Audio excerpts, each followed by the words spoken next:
Yo, what's up mga Bisaya? For today's video, akong i-share sa inyo kung saan na to pag-change notification sound sa ato ang mga messenger. Kung interesado mo, let's get started. So mao to guys, akong i-share sa inyo kung saan na to pag-change notification sound sa atong mga messenger. I hope nga inyo tanawan ang video hangtod mahuman para masundan ninyo step by step sa atong buhaton. Okay? Start na ta. Click na to atong messenger. And then, kung naman nakita nga, tulo ka line diri sa may left side, ato nang i-click. Click na to. And then, i-click na to ng gear settings. Click na to. Then, scroll down ta guys. Scroll down. Atong pagitaon ang notification and sound. Mo ni siya guys. Click na to.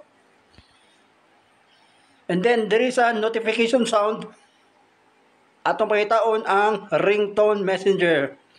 Diara, ringtone messenger. Click na to. Diri guys, dagang kag pilian kung napulaan na ka sa imo ang tone sa messenger. Dagang kag kapilian diri. Ikaw na pili kung unsay trip nimo. Dagang kapilian diya guys. Pili lang ka. Ang ato adeng messenger nga tone mo ni siya regular na to nga tone mo nang regular tone na to nga messenger guys. So pwede ka mamili diri daghang kayo, kamo na bahala kung unsay trip ninyo.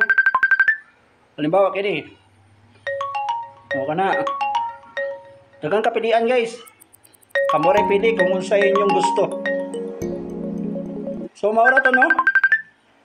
Kung nagustuhan ninyo ang akong vlog, o kung nagustuhan ninyo, pwede mo like, comment, o share.